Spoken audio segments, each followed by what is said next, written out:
Sir Asad साहेब बाज़ असातिज़ा कहती है, हम पढ़ाते हैं बच्चे ध्यान से सुनते नहीं, क्लास में शोर मचाते हैं, यानी बच्चों का सबक सीखने में कोई दिलचस्पी नहीं। बहसीयत एक टीचर, क्या ये उस्ताद की नाअहली है या उस्ताद का तरीक़े तदरीस ठीक नहीं?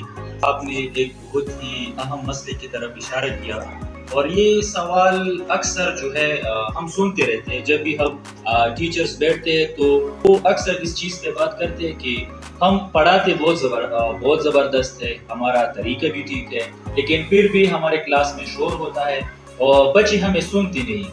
तो सबसे पहले मैं आपको इसकी वजूहात बताऊंगा कि ये क्लास में शोर क्यों होता है, बच्चे आपको शौक से क्यों नहीं सुनते। तो उसके 3 बुनियादी वजूहात है, जो मेन रीजंस है या जो मेन कॉजेस है। उसमें सबसे पहले जो कॉज है वो ये है कि टीचर का जो तरीक़ेकार है वो टीचर सेंटर्ड है, स्टूडेंट सेंटर्ड नहीं है। दूसरा जो अहम जो इसका कॉज है वो ये है कि जो टीचर है उसका जो तरीक़ेकार है वो इंटरेस्टिंग नहीं है, दिलचस्प नहीं है। और तीसरी जो मेरे जहन में जो इसकी वजूहात में से है वो ये है कि जो टीचर है उसका मैनेजमेंट कमज़ोर है, क्लास रूम मैनेजमेंट कमज़ोर है।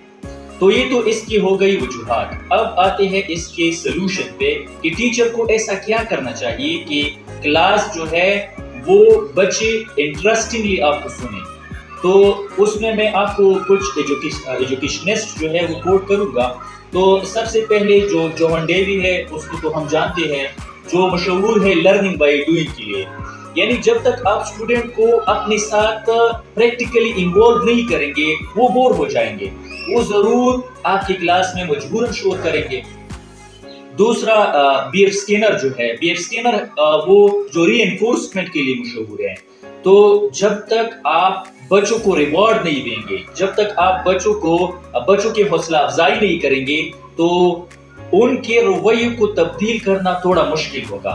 और इसी तरह यूनेस्को का एक रिपोर्ट भी है, वो कहते हैं कि बेहतरीन तदरीसी अमल वो है जिसमें क्वेश्चनिंग हो, जिसमें एक्टिव पार्टिसिपेशन हो और जिसमें एंगेजमेंट हो। तो ये सारा जो है अगर हम इसको प्रैक्टिकली अप्लाई करेंगे तो जो टीचर का ये जो मसला है वो इंशाल्लाह हल हो जाएगा। Thank you.